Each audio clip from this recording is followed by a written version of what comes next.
Bienvenidas y bienvenidos a Punto Género, un punto de encuentro para acercarte los temas que se debaten en el Congreso desde una mirada de género. Y hoy te vamos a contar lo que dejó el debate en comisiones en el Senado del proyecto de regulación de la interrupción voluntaria del embarazo y cómo viene la sesión para el 29 cuando se va a llevar a votación al recinto. Luego de ser aprobada la media sanción en la Cámara de Diputados, el proyecto de ley que contempla la legalidad de la interrupción voluntaria del embarazo fue tratado en plenario de comisiones en el Senado. Transcurriendo una semana de exposiciones y debates, se llegó a la firma del dictamen, habilitando su próximo tratamiento antes de fin de año. Durante todo el proceso del trabajo parlamentario, la Marea Verde, que reclama el aborto legal, y los grupos celestes, que están en contra del mismo, ocuparon las calles en distintos puntos del país y se hicieron sentir en sus respectivas posiciones. Desde Punto Género, analizaremos las distintas perspectivas y cómo se prepara el Congreso de la Nación para otra jornada que quedará plasmada en la historia. Y finalmente hubo dictamen de las 3 comisiones, como escuchábamos ahí en el informe, con 33 votos de 62 que estaban en juego. Las firmas obtuvo de Banca de la Mujer, Salud y Justicia. Y para seguir hablando, desgranando lo que deja este debate histórico que se está dando, ya se dio en diputados y ahora pasó a Senado, estamos en comunicación con la diputada Marcela Campagnoli de la Coalición Cívica, que es vicepresidenta de la Comisión de Legislación Penal, por donde pasó ya este proyecto, y es una referente, podríamos decir, del sector celeste. ¿Qué tal? Buenas noches. ¿Cómo está, diputada? Hola, ¿qué tal? ¿Cómo estás? Buenas noches. Bueno, cuéntenos cómo recibió este dictamen y cómo viene avanzando este debate en el Senado. Bueno, la firma del dictamen era algo previsible, es decir, lo giraron a las comisiones donde sabían que podían tener las manos suficientes para aprobar el dictamen. Hay que ver qué es lo que pasa en el recinto. Yo creo que la última palabra no está dicha, si bien sé que contamos con desventaja. Hay que ver cómo deciden los senadores. A veces nosotros tendemos a mirar los problemas con una mirada citadina, con una mirada de la ciudad de Buenos Aires o de las grandes urbes. Y el interior profundo de la Argentina tiene otra sensibilidad con el tema, otra mirada. Y es posible que algunos senadores, sabiendo que el año que viene es un año electoral, tengan en cuenta eso. Hay encuestas que dan en algunas provincias de un 90% de rechazo, un 85% de rechazo. En las últimas encuestas nacionales daban a nivel nacional un 63% de rechazo al proyecto de ley de aborto. Igual las encuestas depende quién las haga, ¿no? Siempre tienen como ese sesgo. Sí, pero hubo varias, ¿eh? Estuvo la de Opinaya, la de Jacobe, otra más que no me acuerdo quién era. Hubo varias, pero igual este es un tema que atraviesa a toda la sociedad.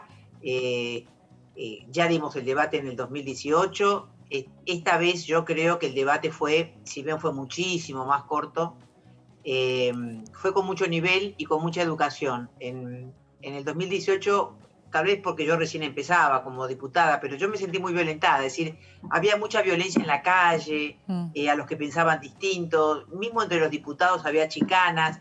Yo este año lo percibí con uno ha madurado además, ¿no?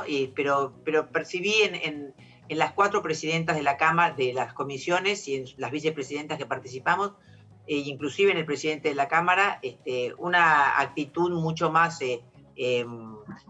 contemporaneizadora y fue un hecho que nos quisieran permitir a Carmen Polledo y a mí, que éramos celestes y éramos vice, poder participar del diseño del plenario, ¿no? Que en el 2018 no fue así. Y diputada, ¿cómo cayó en el movimiento que está en contra de la despenalización y legalización del aborto este avance que se está dando ahora en el Senado?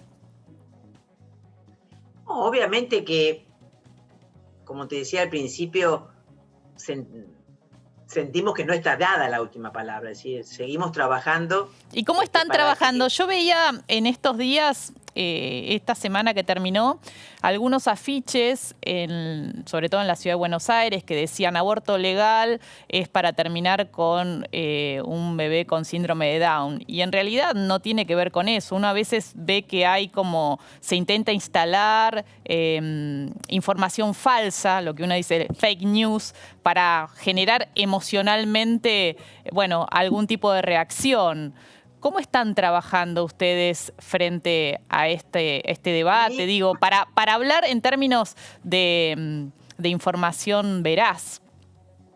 Sí. Para mí esos carteles no me representan. No estuve ni en el diseño ni comparto el mensaje, porque sé que para alguien que tiene un hijo con síndrome de Down leer eso es violento. Entonces, yo no me sumo a ese tipo de mensajes. Lo que sí es cierto, porque lo decían algunos especialistas, no lo digo yo que no soy una especialista en el tema, que la semana 14 marca el límite donde vos te podés hacer el estudio genético para saber si vos podés llegar a tener algún hijo con... Es un poquito más adelante, me parece, ¿no? ¿Cómo? Que es un poquito más adelante, me parece, el estudio genético. No, lo dijeron los médicos en el debate, no lo digo yo. Sí. Así que eso podría ser un tema. Pero a mí lo que más me preocupa de este proyecto es perdón, que diputada, no ¿y quiénes pegan esos carteles? ¿Cómo está organizado el movimiento? Digo, ¿hay una articulación? No, a diferencia, me lo preguntaba el otro día Alejandra, a diferencia de lo que es la campaña del aborto que lleva tantos años, ahí hay como una organización y una articulación. Acá es mucho más horizontal. Acá hay... es la población espontáneamente que se pone a militar. Bueno, está el Frente Joven, que no es tan espontáneo, ¿no? Que es una articulación también. Bueno, pero es un grupo que no tiene nada que ver con el grupo Provida, que es el que salió a hacer los scratches, con los quienes tampoco tengo nada que ver. Es decir, es más transversal, no hay una cabeza que guíe y que baje una orientación y diga, bueno, vamos a hacer esto, vamos a hacer aquello. Es más espontáneo, en cuanto a eso digo que es más espontáneo, que al ser más transversal se manejan con más independencia cada espacio que milita la onda celeste. Claro, lo que pasa que uno piensa, así como usted destacaba, el clima o el tono con el cual se dio la discusión, sobre todo en diputados. Creo que en el Senado me pareció a mí, no sé su impresión, fue un poquito más hostil, ¿no? El posicionamiento contrario fue como un poco... No se vivió el mismo clima que se había vivido en el debate en diputados, pero me pregunto, digamos, usted acompaña, a veces uno piensa que se imponen afirmaciones que no son ciertas, ¿no? Un poco como para embarrar la cancha. Puede ser, como fue el cartel que pusieron la semana en la que se votó en diputados con un falcón verde, con un falcón, claro, diciendo, y eso era un tipo que manejaba ese falcón que era negro, ni siquiera era verde, y que seguramente no tenía la edad suficiente para saber lo que significan los falcón verdes en la Argentina. También eso es una chicana. Por eso te digo, a mí ese tipo de mensajes no me gustan, no me identifican y no los promuevo. Claro. Sí creo en la argumentación, y eso es lo que traté de hacer yo en mi cierre, como lo hice en el 2018, donde yo creo que lo primero que tenemos que hacer para evitar la mortalidad materna es garantizar el acceso igualitario a la salud de las mujeres en todo el país. Y eso no pasa. Si vos le administrás a una chica un misoprostol en el conurbano bonaerense o en la capital, donde tenés un ecografista en la esquina, es una cosa. Y suministrarlo en el interior profundo de la Argentina, donde la chica no va a poder verificar si desplazó la placenta, bueno, se va a morir de una infección con aborto legal o con aborto ilegal. Y creo que otra cosa es que... Lo que pasa es que está previsto que se le haga un acompañamiento a las personas con capacidad de gestar que recurran a una interrupción voluntaria de embarazo y se les suministre el misoprostol, ¿no? Es como el acompañamiento. El acompañamiento es... En la ley no está previsto. Pero en la ley no está previsto. Si la mujer quiere, tiene una consejería que es optativa. No está. Sí, la consejería es optativa, sí. Yo tengo un proyecto presentado en el 2018 y representado con la diputada Fregonese este año, donde hablamos justamente de eso, de los embarazos vulnerables. Como lo presentamos antes de que se fuera rechazado en el Senado en el 2018, poníamos para acompañar a la mujer en su decisión, sea interrupción, sea adopción o sea maternar.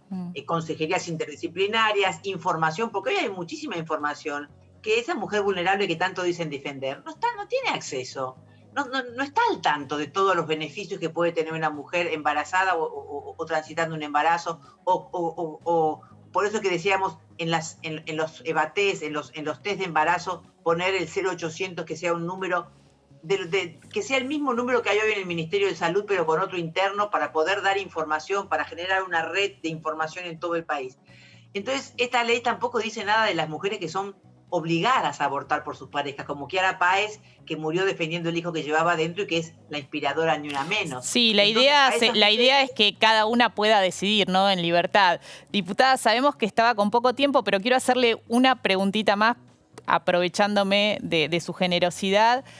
¿Qué acciones están previendo de acá al 29? ¿Hay algún tipo de cronograma, de actividades en la calle para, bueno, defender la postura del posicionamiento contrario a esta ley?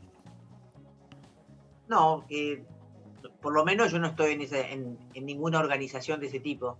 Sí estoy con los diputados viendo el poroteo, digamos así, analizando, por ejemplo, lo que dijo ayer Castillo, por qué tal no quiso firmar el dictamen, es decir, haciendo ese tipo de análisis. ¿Y cómo le da el poroteo? ¿Y cómo le da el poroteo? Muy parejo. Muy parejo. Muy parejo. Muy parejo. Muy parejo. ¿Cree que puede haber sorpresas de último momento? Sí, la sorpresa puede ser para un lado o para el otro, sí, tal cual. También se dice que si no tienen los votos no lo van a tratar, así que no. Las sorpresas pueden ser muchas el lunes 29. Martes, ¿no? Tenés razón, lunes 28, martes 28. Estoy confundida porque mientras se trate aborto ahí, nosotros vamos a estar tratando reformas previsionales. Es verdad, es verdad.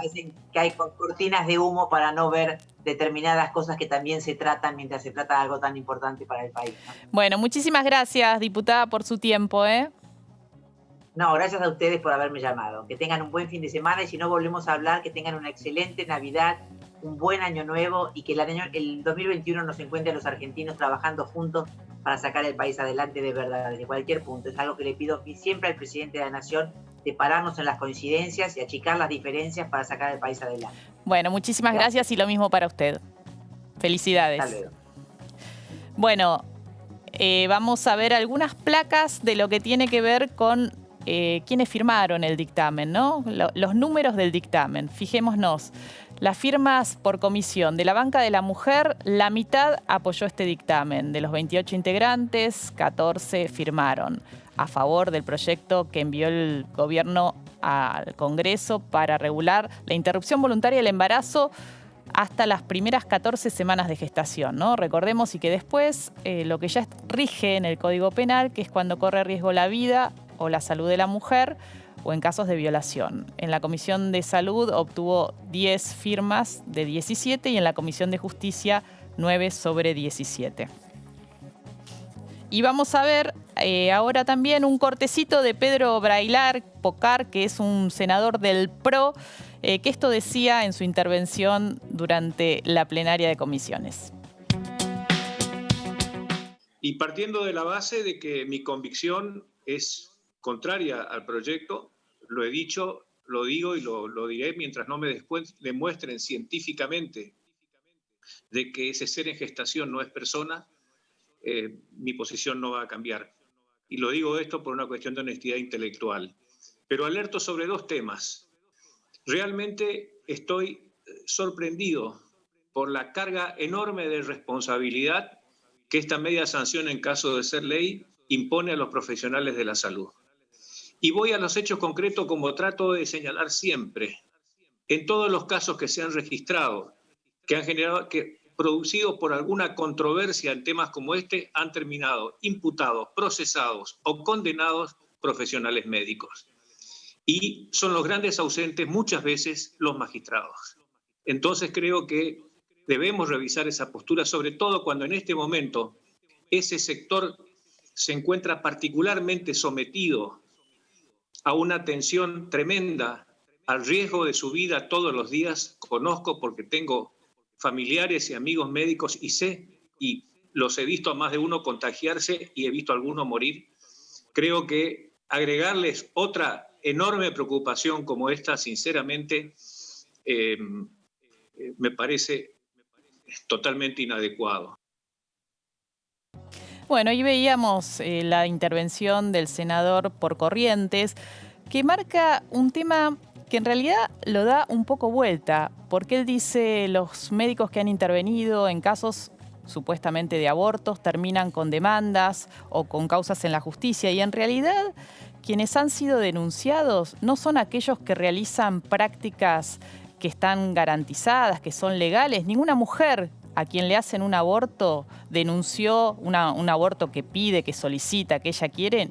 Jamás denunció a un médico que le practicó un aborto. En todo caso, hay un caso en Tucumán, que incluso fue una de las médicas que habló, la doctora Auset, que intervino en la interrupción legal de embarazo de Lucía, una niña que había sido violada por la pareja de su abuela, y reclamaba que le saquen lo que el viejo le puso adentro, una nena de 11 años. Y esos médicos que intervinieron frente a ese aborto legal en Tucumán sí fueron denunciados en la justicia, es decir, perseguidos por una fiscal que arbitrariamente consideró que habían actuado ilegalmente cuando habían hecho la práctica esta interrupción dentro de la ley. Por eso me parece que a veces, como le decía antes a la diputada Campagnoli, ¿no? Se tergiversa la información, se esfuerza para, llevar agua para el propio lado en relación a los argumentos celestes. Y ya estamos en comunicación con la senadora Ana Claudia Almirón, que es presidenta de la Comisión de Legislación General, ¿es así? Y del Senado. Así que buenas noches. ¿Cómo está, senadora? Hola, buenas noches para vos y para toda la audiencia que los está mirando. Bueno, ¿qué le pareció el debate que se dio ahora en estos días ahí en la plenaria de comisiones? Me pareció muy interesante el debate que se dio en diputados. Tuvimos 4 jornadas muy interesantes con más de 50 expositores de ambos lados. Me parece que cada uno de los expositores en materia sanitaria, en materia jurídica, en materia constitucional, creo que faltó, sí, y hoy lo conversaba con un montón de compañeras e integrantes de los colectivos que llevan adelante esta normativa, que por ahí las grandes ausentes son justamente lo que vos mencionás, las víctimas. Me parece que faltó escucharlas en las comisiones. De hecho, el último día, ya cuando Ana Correa quiere presentar un audio para escucharla justamente a Belén, es cortado por parte de los senadores y tuvimos que intervenir algunas senadoras para pedir que efectivamente la voz de Belén sea escuchada. Me parece que son las grandes ausentes de este debate. Ojalá las legisladoras y los legisladores que acompañamos esta normativa podamos ser la voz en este recinto y levantar la mano para que ninguna de las niñas, mujeres y adolescentes tengan que pasar lo que pasó Belén. El presidente del bloque del Frente de Todos, José Mayans, cuestionó como si se hubiese sido un debate express. Y uno, si hace un poco, el raconto entre los casi 800 expositores y expositoras en el 2018, los que hubo en esta oportunidad, alrededor de 70 en diputados y 65 en el Senado, uno podría decir que es una de las leyes o de los proyectos de ley más debatidos que ha tenido tal vez el Congreso, ¿no? Sí, de hecho yo creo que hablan de un tratamiento express después de escuchar a más de 50 expositores, donde estuvieron los ministros, donde cada una de las posiciones pudo presentar sus exposiciones y fueron alternadas para tener ecuanimidad en todo el debate. Creo que la composición de las cámaras cambió, pero no en su totalidad, cambió en un porcentaje muy mínimo. Somos casi los mismos legisladores que estamos del 2018, que dimos ese debate con más de 800 expositores en el 2018. Creo que la sociedad dio un salto cualitativo enorme respecto de la interrupción voluntaria del embarazo. ¿Por qué digo esto? Porque me parece que en el 2018 recién se empezaba a hablar de la interrupción voluntaria del embarazo, aparecía este tema tabú, empezaban a dialogarse en cada una de nuestras casas, en la mesa de las familias, en los colegios, en cada uno de los ámbitos sociales empezaron a hablar de la educación sexual, empezaron a hablar de la provisión de anticonceptivos, empezaron a hablar de la interrupción voluntaria del embarazo. Y me parece que ese es un salto cualitativo enorme que dio la sociedad. Del 2018 al 2020, ni la sociedad y ni nosotros los legisladores que somos representantes somos los mismos. Me parece que crecimos todos en argumentos, crecimos todos en información y por eso también el debate. ¿Para qué querés 800 expositores cuando de hecho muchos de los expositores que presentamos de ambas posiciones eran puntos justamente que seguían en duda para cada uno de los legisladores, pero puntos centrales? Ya me parece que la discusión, y hablo desde el Senado de lo que pasó en la última semana, esta discusión desde cuándo comienza la vida, ya no fue un debate en el Senado esta vez. Acá se esgrimieron argumentos constitucionales respecto a si esta legislación contradecía o no la Convención de los Derechos del Niño, si íbamos en contra del artículo 75, inciso 22 de la Constitución Nacional, se esgrimieron argumentos sanitarios, argumentos económicos para saber cuánto era el costo.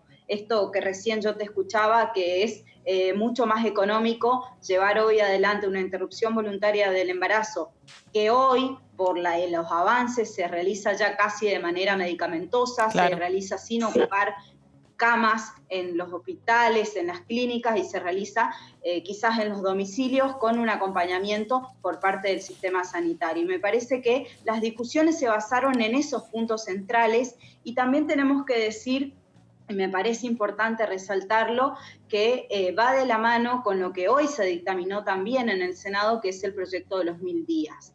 Ese reclamo que en el 2018 nos decían que la única solución que se le daba a la mujer que no quería llevar adelante su embarazo era la interrupción del embarazo, hoy tiene, para la que decide llevarlo adelante, el acompañamiento por parte del Estado, en una visión totalmente integral.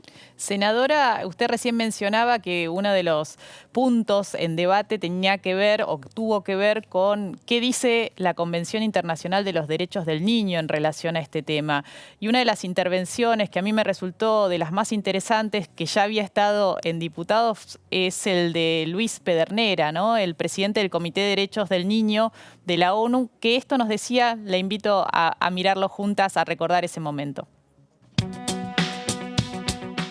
En 2018, en la supervisión que realizamos al Estado argentino, ¿qué encontramos? Número elevado de embarazos en adolescentes, alto riesgo de muertes por embarazos en adolescentes, un sistema de justicia que llega tarde y no reconoce los tiempos de las niñas violadas y abusadas para evitar el aborto terapéutico, por lo que esas niñas son obligadas a parir, falta de educación sexual integral, falta de acceso a métodos anticonceptivos, impunidad de los violadores y abusadores. Por eso, en el párrafo 32 de nuestro documento de recomendaciones y observaciones emitido en octubre del 2018, decimos y le pedimos al Estado argentino: garantice que la educación sexual sobre salud sexual y reproductiva forme parte de un plan de estudios escolar obligatorio, que en su formulación participen adolescentes de ambos sexos, y que se preste particular atención a la prevención de los embarazos precoces y de las infecciones de transmisión sexual. Garantice el acceso de las adolescentes a los servicios de aborto sin riesgo y de atención posterior al aborto, asegurándose de que la opinión de la interesada siempre sea escuchada y tenida debidamente en cuenta en el proceso de decisión. Y por último, se asegure de que las adolescentes dispongan de información sobre los métodos de planificación familiar y anticonceptivos modernos, en formatos accesibles, confidenciales y en las lenguas de los pueblos originarios.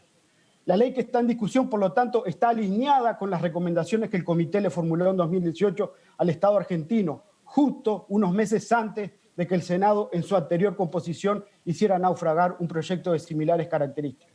Con este proyecto, el Estado argentino estaría dando un paso relevante para garantizar el derecho a la vida, al disfrute de la atención de salud de la mejor calidad, respetando el interés superior de las niñas y las adolescentes y cumplir con las recomendaciones que le formulamos.